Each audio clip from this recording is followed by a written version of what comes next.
Bonjour à tous et bienvenue dans ce webinaire consacré à Tableau. Je m'appelle Maklouf Mohamedi, je suis consultant chez Fastcube et dans la première partie, je vais commencer tout d'abord par vous présenter Tableau Software. Puis on va aborder l'architecture Tableau et vous présenter tous ces modules. Ensuite, on va parler de la plus-value de Tableau et ses avantages par rapport à ses concurrents. Et directement, on va enchaîner après avec une démonstration et en même temps, ça sera une prise en main de tableau, c'est-à-dire on va construire des rapports ensemble et à la fin, on va aboutir à un tableau de bord interactif qu'on partagera avec tous les collaborateurs. Ensuite, on passera aux questions-réponses. Donc, Tableau est un logiciel de data visualisation qui est révolutionnaire, qui est créé par la société Tableau, qui se connecte facilement et nativement à plusieurs sources de données. Il a un large panel de connecteurs. Bon, je vais vous montrer après. Il permet d'avoir un aperçu instantané en transformant des données en visualisation interactive, appelée tableau de bord ou bien dashboard, afin de bien piloter ces données ou bien son entreprise, etc. Donc, l'architecture de Tableau se compose de ces modules et le module, notamment le module principal, c'est Tableau Desktop, considéré comme la référence absolue de l'analytique visuelle. Il permet la conception du modèle, la connexion à plusieurs sources de données, et, la préparation des données aussi. Il y a la partie analyse, c'est-à-dire construction des rapports, des tableaux de bord. Et à la fin, il peut aussi partager avec tous les utilisateurs finaux via tableau serveur. Donc, il y a l'autre il y a l'autre module qui s'appelle Tableau Prep, qui est un ETL intégré dans Tableau, qui permet de combiner, d'organiser, nettoyer et aussi d'agréger tous les flux de données opérationnelles afin de passer plus rapidement dans l'étape d'analyse. Il y a le module Tableau Serveur, qui est un module administratif qui permet la gestion des autorisations, l'accès à la donnée, le partage, c'est-à-dire le broadcasting, etc. Il y a Tableau Online, qui est une version SaaS et hébergée de Tableau Serveur, qui est avec un stockage de 100 Go, qui permet de bénéficier de toutes les fonctionnalités de Tableau Serveur, mais sans avoir à gérer un serveur derrière. Donc, c'est très bénéfique euh, c'est c'est très bénéfique par rapport à Tableau Serveur. Tableau Reader et Tableau Public sont des applications gratuites qu'on peut installer sur le bureau. C'est-à-dire c'est un client lourd. Il permet la consultation, la visualisation des données de manière interactive, c'est-à-dire l'utilisateur il peut interagir avec ces données, filtrer, trier, explorer, imprimer. La seule différence entre Tableau Reader et Tableau Public, c'est que Tableau Reader ne dispose pas des fonctionnalités de gouvernance ou bien de sécurité et d'administration essentielles pour le déploiement. Bien sûr, je parle dans un environnement de production. C'est-à-dire que les utilisateurs de Data Reader ne peuvent accéder et interagir qu'avec les classeurs qui sont les classeurs locaux ou bien les données qui sont locales. Voilà. Pourquoi Tableau Software? Déjà, Tableau, c'est un outil très évolutif. Il a évolué depuis 10 ans. Et il est rapidement, il a avec une rapidité de commercialisation, qui est aussi facile d'utilisation, c'est un outil, comment dire en anglais, user-friendly. Donc, il permet à l'utilisateur de bien interagir avec ses rapports et bien sûr, il peut même facilement créer des rapports, des tableaux de bord. C'est très, très intuitif et très facile à manipuler. Il aussi permet de gérer une grande masse de données. et peut récupérer de plusieurs, en même temps, il peut récupérer de plusieurs plateformes les sources de données. Il possède un large panel de connecteurs et qui est interactif. C'est-à-dire, il construit des tableaux de bord. On permet de construire des tableaux de bord, de jolis tableaux de bord interactifs, dynamiques, qu'on pourrait déployer sur plusieurs plateformes. Et donc on pourrait plusieurs plateformes et plusieurs applications qu'on mettrait sur smartphone ou bien sur tablette, bien sur un ordi, et qui est aussi leader sur le marché, d'après le classement de Gartner. Maintenant, on va passer à la démonstration.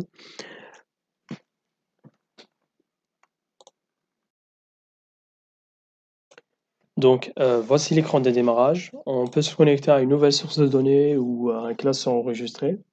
Dans le volet connexion ou bien connect, on peut voir les différentes sources de données auxquelles Tableau peut se connecter nativement. Euh, voilà, on a un large panel de connecteurs. Dans cette démonstration, nous allons nous connecter à un fichier Excel qui présente des données d'un hypermarché global. Leur structure est similaire à une table de base de données. Voilà, là, global, et je clique. Et là, nous sommes à présent dans l'onglet sources de données. On voit tout à gauche les feuilles ou bien les tables qu'on pourrait charger sur Tableau en faisant simplement, par exemple, glisser commande. Et Tableau, il va charger automatiquement la table. Là, c'est un aperçu de la table, des 100 premières lignes qu'on pourrait personnaliser ou changer. Donc, après, si vous souhaitez utiliser davantage plus d'informations dans la même source de données, il suffit de glisser l'autre table, par exemple personne, et Tableau il va créer automatiquement une possibilité de jointure entre les deux tables. Là, ici, il l'a fait sur la colonne région avec un inner join. Donc, et là, on voit, juste là, on voit la source de données, c'est commande. Et tout à droite, on voit qu'il y a la source de données, c'est personne, sur la colonne région.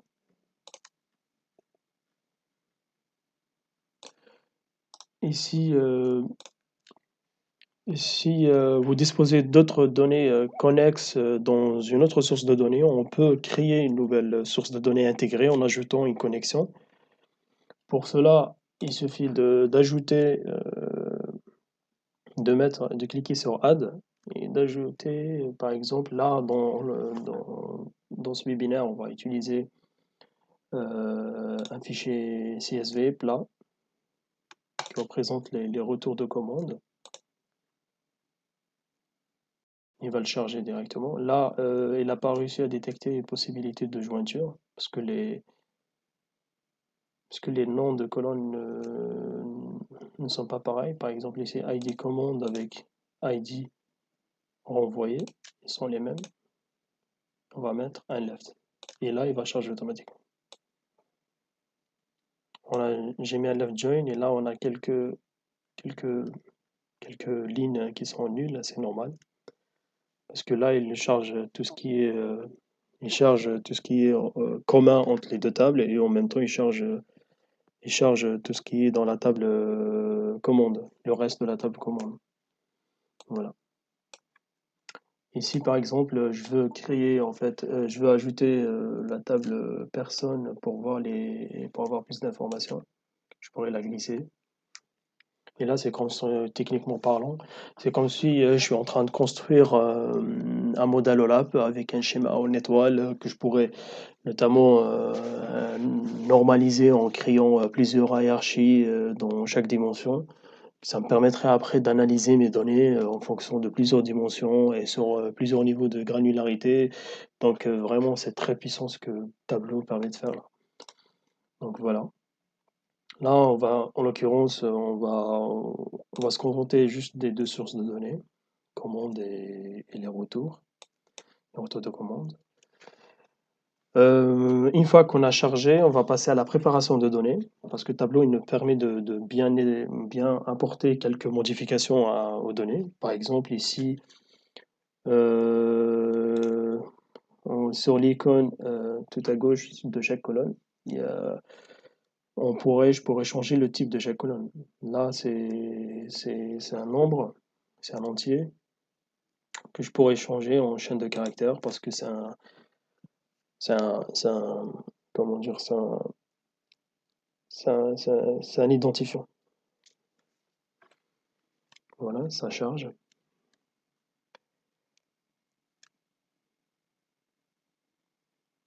Et c'est la même chose. En fait, Tableau, il arrive à chaque fois de détecter les types de chaque colonne. Comme ici, date d'expédition, il a détecté automatiquement que c'était une date. Et là, date de commande, c'est la même chose. Et pour les pays, il a détecté que c'était une chaîne de caractères. En même temps, elle a un rôle géographique qui est country region.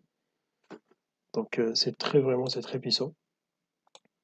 Et ça permet aussi de bien séparer les mesures, bien les métriques des dimensions. Voilà. Et aussi, ce que je remarque dans l'ID command, il y a plusieurs sources de données. Ah, pardon, il y a plutôt, il est composé de plusieurs codes. Le premier, c'est le centre de distribution. Le deuxième, c'est l'année et plus deux codes supplémentaires que je pourrais, par exemple, je pourrais même récupérer, si je veux, par exemple, récupérer le centre de distribution, il suffit de cliquer sur l'icône, la flèche là, et de splitter ce code-là. Je clique sur Custom Split, ou bien c'est une sorte de scission personnalisée, et je mets un tiret pour pour la séparation, et je prends la première à gauche, et je prends la première colonne. Et là, il sépare, et là, il me crée une nouvelle colonne qui possède les centres de distribution de chaque ligne. Voilà, IN, que je pourrais bien sûr renommer en cliquant sur un bouton droit sur la colonne, et j'ai un large, je pourrais renommer rename. Je vais de, je vais la renommer centre de quoi? Centre de distribution. Allez, centre de distribution.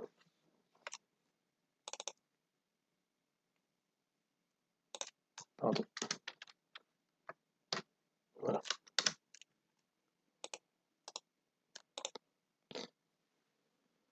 Donc, une fois qu'on a préparé les données, on passe soit, tout d'abord, avant de passer à l'analyse, il y a deux types de connexions. Il y a une connexion en direct, en live, il y a une connexion extract, un extrait. Il faut l'indiquer à chaque fois avant de passer à l'analyse parce que voilà, ça nous indique en fait le type c'est-à-dire que la connexion en direct est utile lorsque les données évoluent constamment ou bien dans le cadre d'une base de données à haute performance. Comme ici aussi, il est également possible en fait d'extraire les données, c'est-à-dire les importer dans le moteur de tableau et créer un extrait. Les données alors sont en ligne. Cela permet de limiter l'impact sur la performance des systèmes critiques, tout en permettant des actualisations régulières, bien sûr, et il faut planifier de maintenir les données à jour. Mais bon, pour ce webinaire, on va se contenter d'utiliser des données en direct. Donc, on va laisser en live. Donc là, je suis dans l'écran de visualisation et de création de rapports et de tableaux de bord. Tout à gauche, j'ai les dimensions en fonction de la source de données, commande et Global Superstore. Et tout en bas, on a les mesures. Sur tableau, pour afficher une visualisation, il suffit juste de glisser sur les colonnes ou bien sur les lignes. En l'occurrence, pour catégorie, je vais la mettre sur ligne et je vais rajouter segment et je vais mettre quantité sur colonne. Et là, rapidement, j'ai une visualisation de mes quantités de vente par catégorie, par segment. Voilà, que je pourrais trier par ordre et je pourrais trier par croissant, décroissant. Voilà. Je pourrais rajouter marché sur colonne. Voilà. Là, j'ai une vision par marché de mes quantités de vente. Pour bien séparer, afin de différencier les marchés, je pourrais mettre marché, glisser marché sur l'étagère couleur.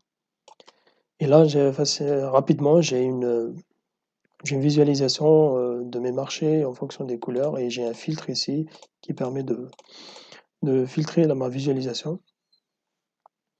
Et je pourrais voir, cliquer sur Show Mark Labels, ça permet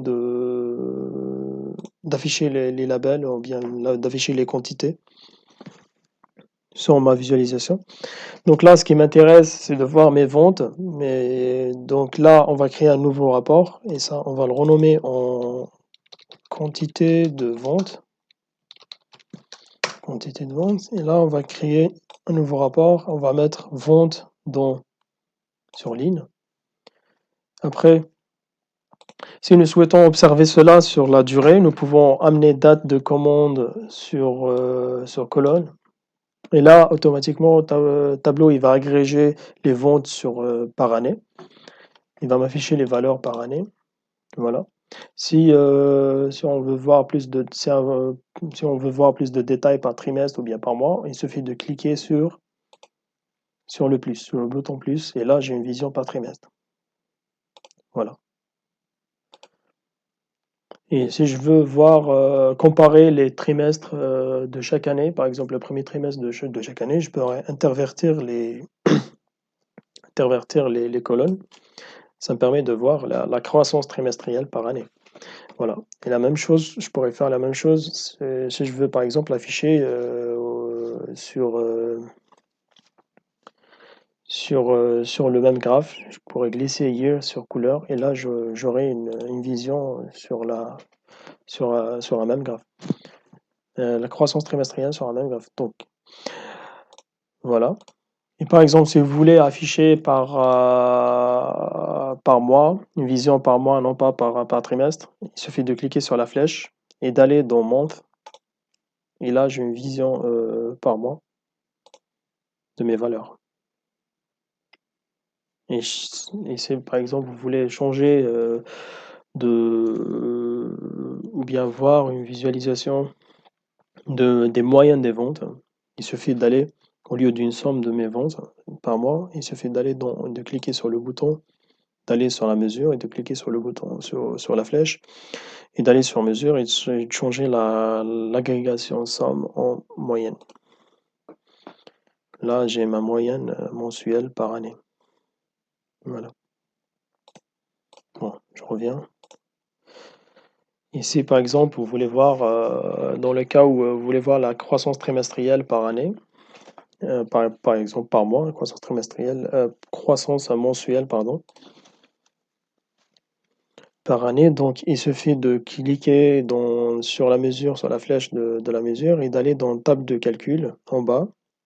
Et là, vous avez différentes fonctionnalités. Et nous, ce qui nous intéresse, c'est le pourcentage de différence. Donc, pourcentage, voilà. Ça permet de voir l'évolution mensuelle par année. Donc, les années, c'est en couleur. Voilà. Si je veux afficher encore mes ventes, en même temps mes ventes, et là, j'ai mes ventes en valeur, et là, c'est ma croissance mensuelle. Mes ventes par mois en valeur et ma croissance trimestrielle mensuelle. C'est très rapide et c'est très simple. Et si je veux afficher ça sur un seul graphe, il suffit par exemple, de choisir un des deux. Là, on va prendre la croissance mensuelle. Je vais la mettre sur Tooltip,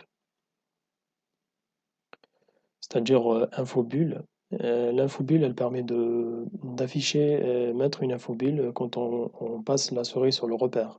Là, je mets ça, et là, j'ai mes valeurs. J'ai un seul graphe, mes valeurs, et quand je passe le repère par exemple, sur la visualisation, j'ai ma valeur en vente et j'ai mon pourcentage d'évolution très mensuel. Voilà. Et là, j'ai 31%, 31% au mois de novembre en 2015. Et là, j'ai une baisse de 9% par rapport au mois de novembre d'avant. Voilà. Je peux voir ça par catégorie aussi. Voilà, j'ai ma vision par catégorie. Je pourrais arranger ça sans mentir. Voilà. Je pourrais aussi faire une rotation de mes labels afin de bien les afficher. Voilà. Et là, je pourrais renommer ça par saisonnalité des ventes. Saisonnalité des ventes. Voilà. Si je veux afficher, par exemple, si je veux voir ça sur des... Si je veux voir mes chiffres bruts sur... Mes chiffres bruts, en fait, tout simplement, il suffit de cliquer sur un bouton droit sur l'écran et d'aller dans copier.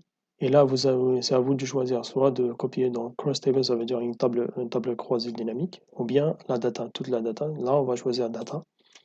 Et je vais dans Excel et je fais un coller. Et je les colle dans Excel. Je fais un coller sur Excel. Et là, automatiquement, j'ai mes valeurs. Voilà. Pour voir mes chiffres bruts par mois et par année. Et là, j'ai même le différentiel, la différence mensuelle. Voilà. Comme c'est possible aussi d'afficher les chiffres bruts sur tableau, il suffit d'aller en bas et de cliquer sur un bouton droit et d'aller le dupliquer en tableau croisé dynamique. Et là, on a les chiffres avec la table de calcul la table qui montre l'évolution mensuelle. Là, je vais intervertir les colonnes afin de bien afficher le rapport. Donc là, les catégories, là, on les montre. Là, c'est bon. Après, vous pouvez mettre bénéfices sur couleur afin d'afficher les bénéfices sous un dégradé de couleur. Et après, vous pouvez améliorer l'affichage en mettant les bénéfices en square et puis activer les étiquettes. Et là, l'affichage est plus lisible. Voilà. Et vous pouvez aussi, si vous cliquez sur catégorie, si vous voulez afficher le surligneur, ça permet de voir les bénéfices en fonction de griser les autres catégories, afin de se concentrer sur sur une seule catégorie. Par exemple, ici, fournitures, on constate que la plupart les bénéfices sont en bleu clair, bleu foncé. Pour l'immobilier, la plupart sont en bleu clair et quelques-uns sont en orange. Ça veut dire qu'on a des problèmes de rentabilité sur cette catégorie. Et en technologie, la plupart sont en bleu foncé. Voilà. Donc, depuis ce rapport, on constate qu'on a un problème de rentabilité sur la catégorie immobilier. Donc, on va voir est-ce que ça concerne tous les marchés ou bien un marché en particulier. Donc, on va créer un nouveau rapport. Celui-là, je vais le nommer en tableau croisé. On va créer un nouveau rapport. On va mettre les ventes. On va les mettre par région. Et là, dans Show Me, il y a plusieurs suggestions de graphes. Ce qui m'intéresse, c'est de mettre la map monde avec le bulle là. Voilà. On peut faire des sélections sur les pays, par exemple les États-Unis. Vous voulez sélectionner. Par exemple, il y a un sélecteur qui permet de sélectionner un ensemble de pays, par exemple. Là, on va par exemple sélectionner l'hémisphère sud. Et c'est possible aussi de créer un ensemble de pays en cliquant sur le trombone. Voilà. Automatiquement, il me l'a créé ici. Et là, j'ai les couleurs en gris et l'hémisphère sud en rouge. Le reste en gris. Comme je peux voir aussi, si je veux voir la saisonnalité de ce groupe-là, je peux je peux venir dans le rapport croisé saisonnalité des ventes et mettre le groupe dans colonne. Là, je remarque que voilà, j'ai les autres. Et là, j'ai l'hémisphère sud, qui représente l'ensemble des pays sélectionnés au préalable. Voilà, là, je remarque que la plupart, on est au même niveau de vente. Bon, on revient dans le rapport. Voilà, comme c'est possible de faire, il y a d'autres sélections, de faire des cercles, sélection avec des cercles, voilà, et tout ça. Voilà, il y a plusieurs possibilités de sélection. Donc, on va augmenter la taille des bulles, puis mettre bénéfice sur couleur, et on va détailler par région, ou bien par ville. Puis on va ajouter la notion de catégorie afin de permettre aux utilisateurs de filtrer sur la catégorie qui les intéresse. Donc là, dans le bouton, dans la flèche, là, on a plusieurs possibilités ou bien des options de filtre. Voilà. Mobilier, ce qui nous intéresse, c'est mobilier. Et effectivement, fourniture, technologie. Ce qui nous intéresse, nous, on sait qu'on a un problème de rentabilité sur la catégorie immobilier. On constate que ça concerne tous les marchés. Donc on va voir en fait, on va créer un nouveau rapport. On va créer un nouveau rapport et là, celui-là, je vais le renommer en vente mondiale et bénéfices. Bénéfices. Voilà. On va créer un rapport. On va voir, on sait qu'il y a un problème de rentabilité. On va voir sur quel type de produit, sur quelle sous-catégorie qu'on a ce problème de rentabilité. Maintenant, nous allons analyser les ventes par catégorie et sous-catégorie. Très rapidement, on peut constater qu'il y a un lien hiérarchique entre catégorie et sous-catégorie. Sur Tableau, il nous permet de créer la hiérarchie entre dimensions. Donc, il suffit juste de glisser sous-catégorie sur la catégorie. Voilà. En nommant cela par produit, par exemple. Et là, il nous affiche du plus agrégé au plus détaillé. Donc, après, on peut rajouter produit, nom du produit dans la catégorie, dans la hiérarchie produit, pardon. Donc, voilà. Là, je vais supprimer cela. Donc, maintenant, on va afficher nos ventes sur colonne et les catégories sur les lignes. Et là, on a différentes catégories qu'on pourrait driller par sous-catégorie. Voilà. Ou bien aussi encore driller par produit. Voilà. Maintenant, on va roll-up. Voilà, on va laisser sur sous-catégorie. Ce qui nous intéresse, c'est les bénéfices, le problème de rentabilité. Donc, on va mettre les bénéfices sur le dégradé de couleur. Et là, on va constater très rapidement qu'on a toujours le même problème de rentabilité sur la catégorie mobilier, notamment sur la sous-catégorie table. Est-ce que ça concerne tous les marchés? On l'avait vu tout à l'heure dans la map monde, on a le même problème de rentabilité, donc au niveau de tous les marchés. On va vérifier ici. On constate qu'on a toujours le même problème. Voilà. Toujours le même problème de rentabilité dans tous les marchés. Et aussi, on constate très rapidement que les ventes dans certaines sous-catégories au niveau des fournitures sont très faibles. Tableau nous permet de regrouper des éléments pour créer un nouvel élément qui regroupe plusieurs éléments. Donc, par exemple, ici, il suffit de cliquer d'appuyer sur CTRL et sélectionner les éléments. Par exemple, là, sélectionne 3 éléments et 4 là. Bon, je pense que c'est bon. Et d'aller dans le trombone et créer automatiquement les éléments. Donc, je pourrais renommer cela par petite fourniture de bureau.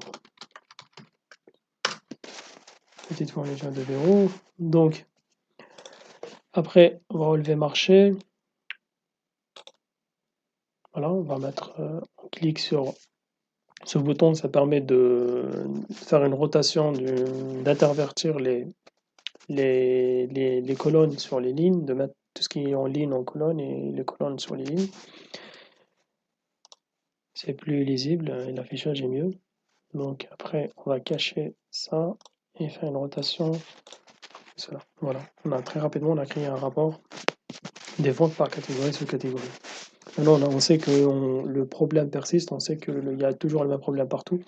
Donc, au niveau des mobiliers, maintenant, on va aller plus en détail, c'est-à-dire on va voir par client quels sont les clients qui, qui nous a causé ce problème de rentabilité.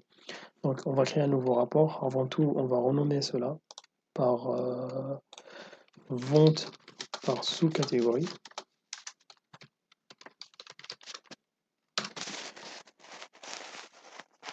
On va créer un nouveau rapport.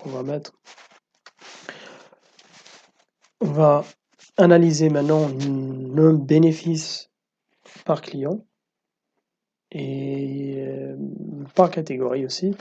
Donc, et aussi on va rajouter les frais d'expédition pour voir est-ce qu'il y a un lien entre les bénéfices et les frais d'expédition. Est-ce que c'est dû le problème de rentabilité, est-ce qu'il est dû aux frais d'expédition? Donc on va rajouter aussi la mesure frais de port dans les colonnes et mettre bénéfice dans les lignes. Et là, on voit très rapidement que il nous affiche le total agrégé des bénéfices et des frais de port. Donc, on peut ajouter directement catégorie sur couleur. Voilà, on a 3 points.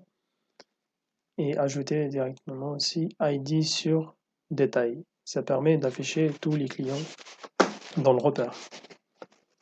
On ajoute tous les clients. Comme vous pouvez aussi filtrer sur certains clients.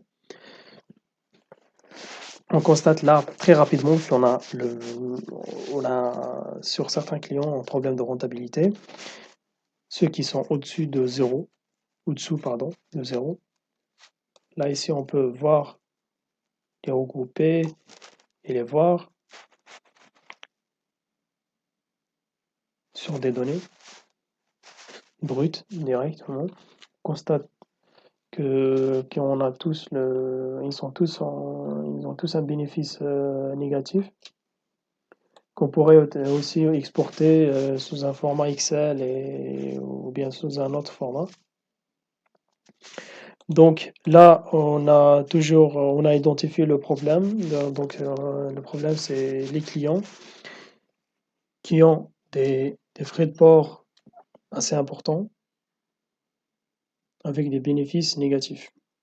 Il y a des options sur tableau plus avancées qui permettent par exemple d'afficher la ligne de tendance. Ça me permet de voir voilà, quelle est la ligne des ventes mobiliers est au-dessous des autres catégories. Voilà. Et là, on va renommer cela par vente par client.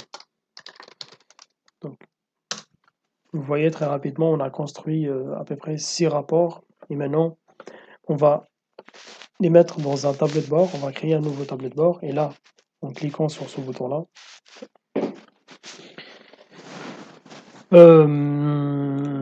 voilà, là, c'est l'espace de travail. Et là, tout à gauche, on a la taille du tableau de bord. Donc, on pourrait redimensionner, c'est-à-dire mettre par exemple automatique. Il va s'adapter automatiquement en fonction de l'écran. Et à gauche, on a tous les rapports. Alors, en premier, on va glisser, par exemple, il suffit juste de glisser, on va glisser la map monde, les ventes mondiales. Voilà. Une fois qu'on a glissé, il y a tous les sélecteurs ou bien les filtres qui s'ajoutent automatiquement. Puis on va rajouter vente par sous-catégorie en bas. Et on va vente par client aussi en bas. Voilà. Très rapidement, on a créé un rapport qui permet de visualiser de manière interactive nos données. au niveau mondial, puis par catégorie et puis par client. Aussi, on peut appliquer le filtre sur tous les rapports de plutôt tous les rapports qui sont dans le tableau de bord. Donc là, ça veut dire qu'il est appliqué là. Je vais vous montrer, ça veut dire ce filtre-là, il sera appliqué sur tous les rapports qui sont dans le tableau de bord, mais aussi vous pouvez spécifier un rapport ou bien une visualisation quelconque. Voilà. Par exemple, maintenant, si je sélectionne fourniture de bureau, tous les, tous les rapports vont s'adapter sur la catégorie sélectionnée. Voilà, là, je vais mettre All. Aussi, il y a la possibilité de faire, c'est par exemple, je constate, je fais une sélection au niveau des États-Unis, par exemple. Je fais une sélection et je constate très rapidement qu'il y a un problème de rentabilité au niveau de Chicago. Là, on est en vente 48 000 et avec un bénéfice de moins 6 000. Je pourrais voir, par exemple, ça, je veux voir ça par catégorie sur catégorie. Il suffit de cliquer sur le bouton et d'aller sur le filtre là, l'icône qui permet de filtrer. Et cela, il va actualiser tous les écrits les tableaux, pardon, les rapports qui sont dans le tableau de bord. Voilà. Là, je pourrais analyser par catégorie, sous-catégorie, par tous les clients et tout ça. Voilà. On va créer on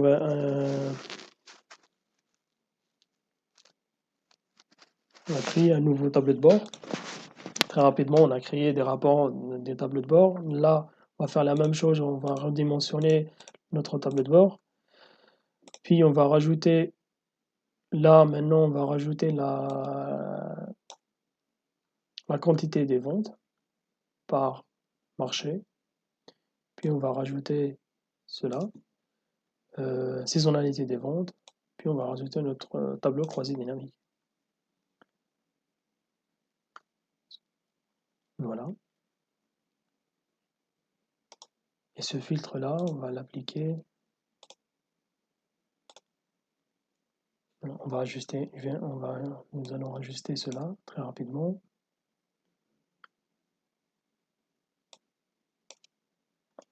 En appuyant sur F7 ou bien sur le bouton visualisation, présentation, mode présentation. Et là, on voit que très rapidement, on a créé des rapports et deux tableaux de bord interactives qui permet de visualiser de manière interactive nos données. Voilà. Là, par exemple, aux États-Unis, je vais voir sur la fourniture de bureau, le grand public, segment grand public, j'applique ça et tous les autres ils vont s'adapter en fonction de ma sélection faite au préalable. Voilà.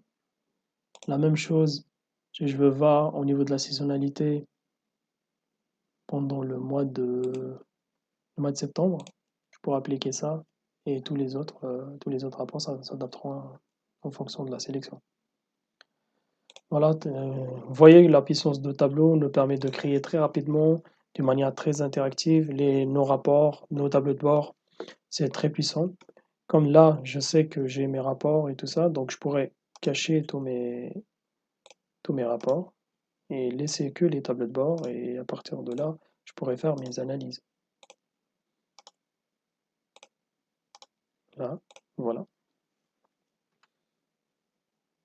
Je pourrais rajouter une couleur sur...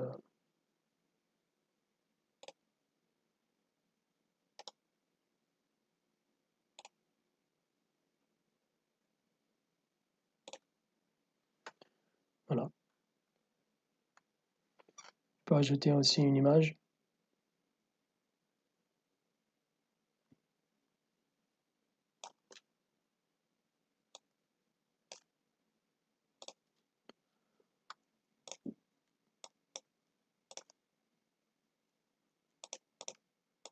Voilà.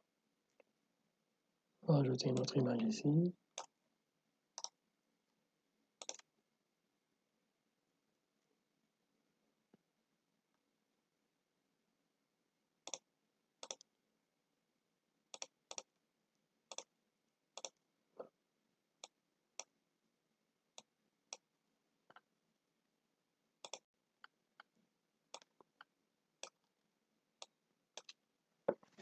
Vous voyez, c'est très rapide dans le tableau de faire les rapports. Donc là,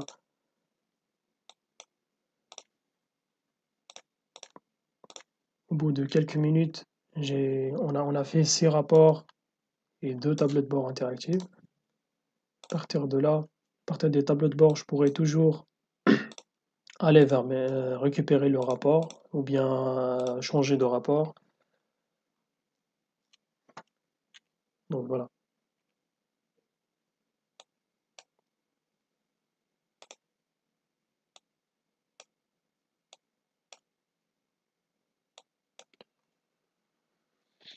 Je pourrais toujours aller vers les rapports ou bien là, je suis en mode présentation. Je vais régler cela tout de suite. C'est bon. Là, je suis en mode présentation. Donc là, j'ai 2 tableaux de bord interactives.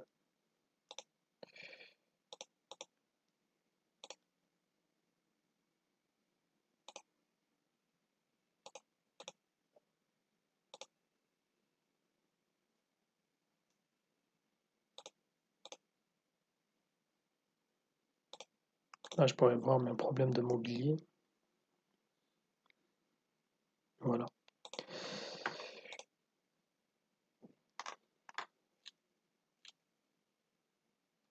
Si par exemple je veux voir mon rapport, il suffit de désactiver le mode présentation et d'aller dans l'icône Go to the Sheet.